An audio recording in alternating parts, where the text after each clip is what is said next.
Hello and welcome to Thrive Not Survive. I'm going to share with you 10 tips on how to reset for 2023 and how to start thriving as a mom instead of just barely surviving. My name is Diana and I have 3 kids under the age of 6, and I'm on a mission to discover how to not just barely make it in these days and years with young kids, but to actually enjoy it, which sometimes, takes some effort. So I'm gonna share you tips that I have used and that have helped me reset and thrive during this season of life. Number 1, my first tip is to simplify. Not long ago, I heard a video teaching from a really high-end business coach.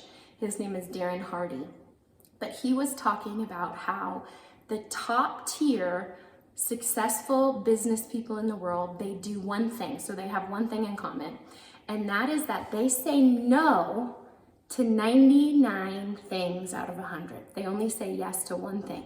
So they're presented with so many things. There's so many things that they can do in their day, but they say, no, I'm gonna laser focus on what's important and I'm gonna say no to everything else. So that's my first tip, is to simplify. So what does that look for a mama? That looks like, first, you need to look at your schedule. And yes, I have an old-fashioned paper schedule because I love these things.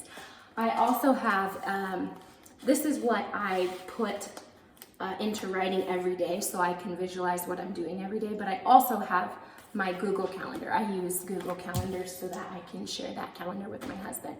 So what I want you to do, go through your phone, go through your planner and look at, what can I cut out? What is not really important? So if you say that family dinners are important to you, but you have something scheduled from like 5 to 6:30 every night, that's kind of a contradiction. So what do you need to cut out? What's not important? An example is I actually really wanted to send my 6-year-old to gymnastics this winter, and I wanted to send my 4-year-old to ballet. But of course also, swimming lessons is important to me. So I decided, you know what, this is just too much. It's just too much. These kids are little. I don't want to overwhelm them. I love not being rushed and busy. We already have kindergarten. We already have preschool pickup. We're busy, right? So I don't need extra things in the afternoon and evening right now. So what we focused on, I said, okay, no gymnastics, no ballet. We are gonna do one thing, and that's swimming lessons. So for me, that's what I did to simplify. Another thing is, hey, stop folding your kids' clothes. What's something that can simplify your world? You know what really keeps you hitched up. So for me, I have a no folding system for my kids. So I have like a pull-out plastic drawer for their socks. I have a drawer for each one of their panties so they can put it away. My 2-year-old cannot put her stuff away yet, but my 6 and my 4 put away the laundry. And that frees me up. You have a drawer for pants, a drawer for shirts, a drawer for dresses. They do not need to be hung up or folded, because the minute that they get in there, it's all a mess and I'm angry. So I love this system. So simplify. What can you simplify? What can you delete completely?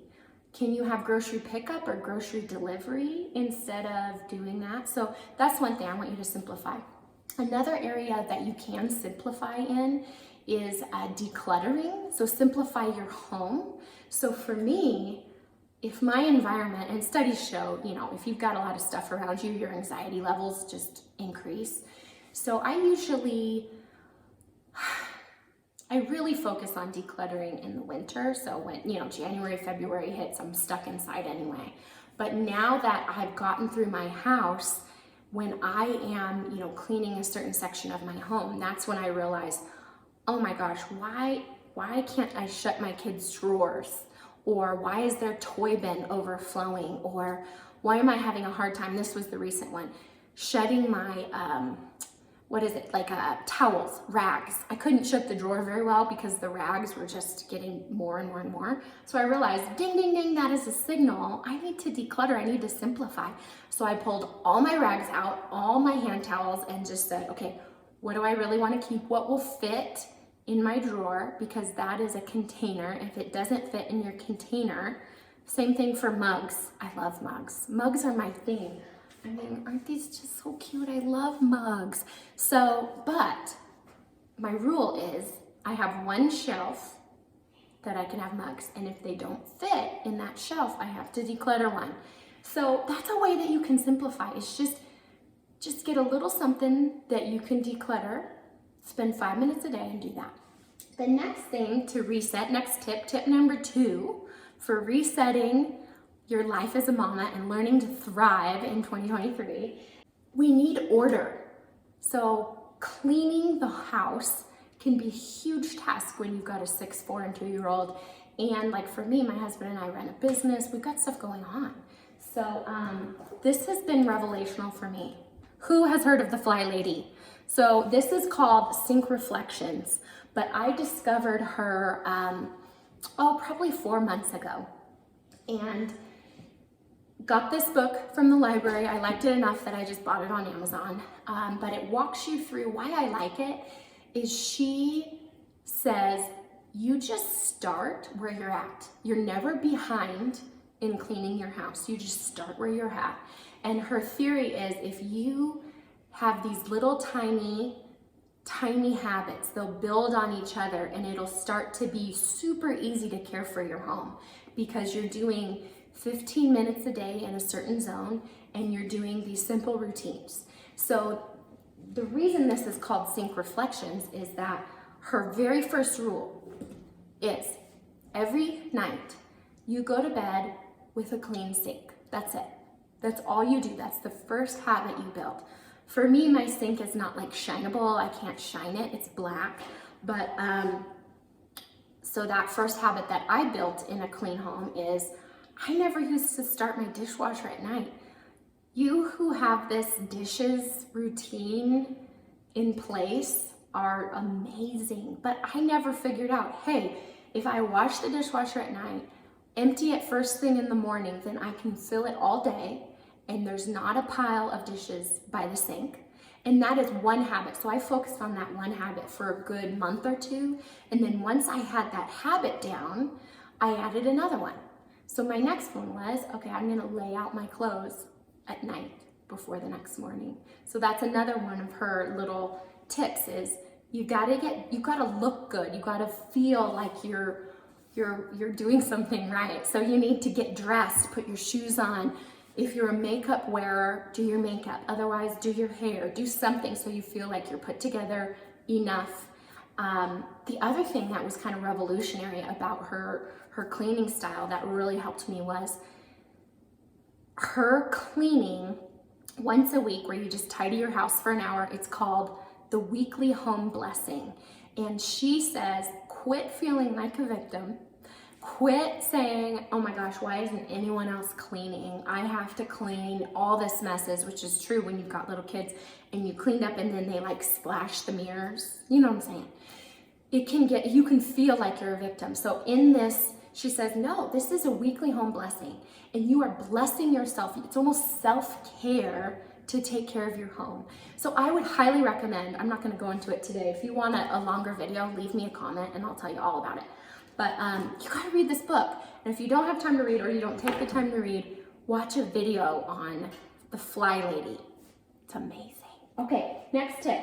That was number 2. So number 3 is gratitude. That is one of the biggest ways that I have learned to thrive in this season of life. And even looking back on past years, thriving with a newborn when you don't have hardly any energy is gratitude. So how I practice that is I get up early in the morning and let me grab my journal so I can show you. I have a journal and every morning I write down, the first thing I do is I write down several things that I'm grateful for. If I feel like my kids are a burden that day or that week or that month, I will write down the things that I love about my kids. If I'm resentful at my husband because he's been taking a lot of time snowboarding and I'm at home with the kids, then I will start to be thankful for him and start to rewire my mindset. And within a few minutes of writing down your thankfuls, what are you thankful for? It can just be 3, just pick 3, do simple every day. Your mindset changes for the entire day. Because I don't know about you, a lot of us, I wake up kind of grumpy. Every once in a while I have a happy heart when I wake up, but I'm a little grumpy. So I need gratitude, I need coffee, and I need some time to be alone before I start my day. So that is a huge tip, gratitude. Number 4, reset your world. This is life-shattering. It's meal planning. So everyone has their own take on meal planning. Mine is extremely simple because I don't do complicated during this season of my life. What I do on Sundays is I sit down for it takes about 10 minutes, maybe 15 minutes to do this. I grab my phone. I actually grab my husband's phone, or if you have your calendar synced, you can do that so I can tell what is going on which day. So if I have a really busy day, I know, okay, I either need something out of the freezer or I need a crock pot meal that day. So I'm looking at the whole week, Monday, Tuesday, Wednesday, Thursday, Friday, Saturday, Sunday. And it gives me a feel what's going on that week. Is my husband gonna be home? I already know for us, my husband takes Thursdays off because he needs alone time. So we call that in my family girls' night because I have 3 girls. That just means I don't have to plan a meal that night because I know we're having mac and cheese or hot dogs or frozen something easy. And we put a picnic blanket in front of the TV, and we watch a TV while we're eating dinner. That's like our girls' night. So I know I don't have to plan it on Thursdays. I go through, so I'm looking at the schedule, and then I go through my freezers really quick. It's just super fast. Okay, what do I have in there? Oh, I have hamburger, I have some leftover, whatever. I go in my pantry, I go in my fridge, super fast. This is like 1 minute. Like you're scanning what you have. And then I start to pick, okay, well, based off what I have or what I'm in the mood for, what am I gonna make? So like I'll just give you an example. This week I had made a ton of pre-grilled or pre-baked chicken drumsticks, and they were in the freezer. So I just said, okay, we're doing chicken drumsticks, Caesar salad, and bread. Boom, that one's done. The next day, we had some cooked taco meat, so we had tacos that night, put that down. Let's see.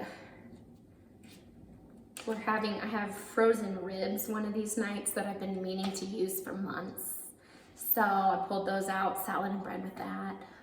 We love having, hamburgers is super easy, that kind of stuff. So if I want to try a new recipe, then I will at the same time write down, like, my grocery list is next to my meal planning. And this is the key, I only plan for the weekdays, Monday through Friday. Because I will have more time and energy, well, I may not have energy, but I will have more time on Saturday and Sunday to figure out something. I don't feel like I need to plan for those days. But Monday through Friday, I've got dinner. I do not do breakfast, I do not do lunch, because I already have that stuff sitting around. I've got breakfast stuff, I've got random lunch stuff, it's not that hard. But dinner, I have that planned. So then once I have that planned out, I make a grocery list at the same time of what I need to buy. And if I'm really motivated at the same time, I will just do my Walmart or my City Market. I usually do Walmart because I can do it all at once, but I do my grocery shopping. And then I just choose, do I want to pick it up on Monday or Tuesday? And then I'm done. I save money and time if I go to the grocery store once a week and not more than that. Now, do I sometimes go more than that because the salad got rotten inside the little Tupperware? Yeah, sometimes I do, but I try not to. Meal planning, that is amazing. Okay, next thing, this is I'm a little passionate about this, is alone time. So how in the world are we supposed to give to people if we're empty? It just doesn't work. So for me, part of my self-care and taking care of myself is I know I need to be up before my kids. So I know that I need to get up. I usually get up about 5, but then I can have my coffee. I always preset the coffee the night before so I'm motivated to actually get out of bed. Otherwise, if I have to go make the coffee, I usually will lay in bed a lot longer. So coffee, I'll either read a book, read the Bible, journal, write down my thankfuls, just kind of just quiet for a little bit before my kids get up. That is a huge, huge thing for me. Tip number 6. Drink water. I know this seems so silly, but I've actually found, where's my water bottle? Hang on. I've actually found if I drink 3 of these puppies, which is 30 ounces, if I drink 3 of these a day, I feel really good. If I don't, I'm dragging. And I want to eat more sugar and more junk if I haven't had my water. So if I drink a ton of water, and this has taken like a couple of years to develop this habit, but I just feel so good. So I would highly recommend building this reset habit into your world. Okay, number 7. This one probably needs an entire video on its own, so let me know if you want to hear it. Self-image. So in order for us to thrive as moms, we actually need to feel good about ourselves. So I think a lot of times we get stuck on, I need to lose my baby weight, or I'm so out of shape, or whatever, my hair's falling out because I, prenatal did me, I don't know, you know what I'm saying.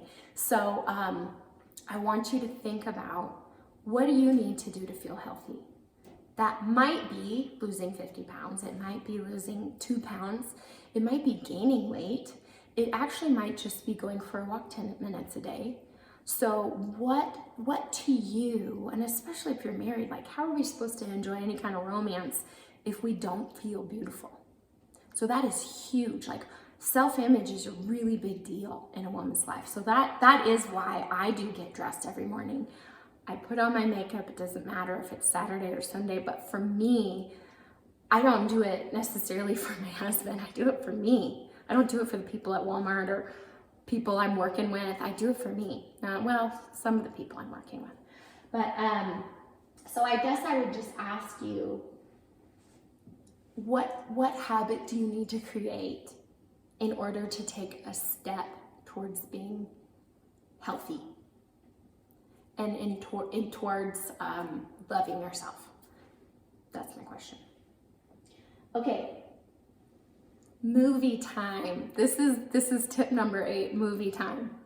Now, this totally sounds counterproductive, but just hang in there with me. So, I know there's a lot of data that if you let your kids watch a lot of movies, that their imagination will die and it's really bad for them. Yes, I agree with that. However, there is called a sanity hour. Some people call it the witching hour. But for me, with little kids, between the hour of like somewhere between 4 and 6, 4:30 and 5:30, that time is hard because everyone's come home, they're tired, they've come home from school. I'm trying to make dinner. Usually emotions are like running high. I'm worn out. So guess what?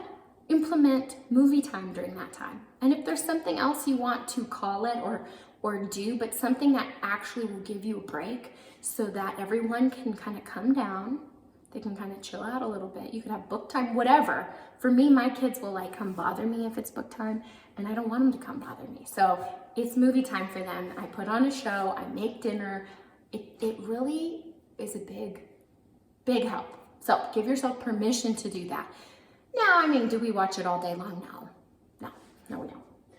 No judgment if this is the time or a season in your life where you have to let them do that. There were seasons in my life where my health was so bad or where I was recovering from something. I'm like, you know what? This is like a movie day or a movie week. Hey, there's no judgment. We do not have time for judging each other. Okay, we're getting close. Number 9, quiet time or nap time. So this is another mama sanity tip. Is a lot of us, I'm sure your kids either nap if they're small, or if they're not napping, what I'd highly recommend is enforcing a quiet time. And I can hear the answers already. Like, are you kidding me? My 4-year-old won't sit still, or they're always with me, or, you know, I can't get them to play on their own because of something. So I guess my tip is, when my kids were kind of growing out of their naps, or even when they're still in naps, I try to teach them a little bit of alone time, a little bit of quiet time. And you start with like 1 minute on the couch, and you say, okay, this is book time, and you stick them on the couch and you give them a few books, and you say, if you can stay there and not get up and not talk to mom, if you're quiet and you just read, I will give you an M&M, or I will, I don't know, what's something your kids like that's not dessert? I can't think of it, but if you can, go for it. And then you increase that time. So the next day or in the afternoon, you say, okay, we're gonna set the timer. It's gonna be 2 minutes. You're gonna, you know, I'm gonna play with you, play Barbies with you if you sit there quietly. And then gradually you've increased it to 30 minutes. And then gradually you've increased it to 45 minutes and an hour. And they can play by themselves. And guess what? They need the quiet time too. It's so good for them. It's so good for their, I think their imagination. Is good for their self-control. It's really good for you, mama. So I would highly recommend that. Usually, I mean, sometimes I have to enforce, like, okay, you're not gonna come out every 5 minutes and say, Mom, am I done? You know, usually I increase the timer if they come out. I'm like, you're getting more time, honey. But just to teach them quiet time. And that way I can get a few things done that's focused during the afternoon while my other children are napping. So, quiet time, nap time. Okay, so this last tip, I am in progress. I have not mastered this, but this is tip number 10 is breaking up with your phone. So I know you're watching this on probably a phone, maybe a computer. So there are good things on our phones. There are good things. Like and subscribe to my channel, by the way. There's good things on our phones, but I realized a few weeks ago that I was addicted. It took my husband to say, you are just needlessly picking up your phone all the time. Even when you're hanging out with people, you're picking it up and you're checking and you're looking, and it's not like there's anything productive I'm necessarily doing. It's just almost like an anxious habit of checking my phone. So I actually did a 1-week phone fast where I still work, I still have kids, I still have things that need to be done, but I took that time and I wasn't on social media, and I only checked my email and my text a few times a day.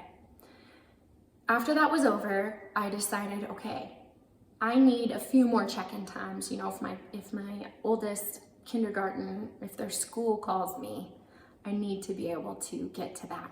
But it doesn't need to be like checking texts every time they come in, or checking emails every, 30 minutes, because guess what? That is terribly unproductive. I think that's not a word, unproductive. It's not productive. It's constant interruption. And yes, we're good multitaskers because we're moms, but guess what? Multitasking is not good. So we have to sometimes, because we're like cooking and we're holding a baby and we're, working, or who knows, but self-inflicted is not good. So I am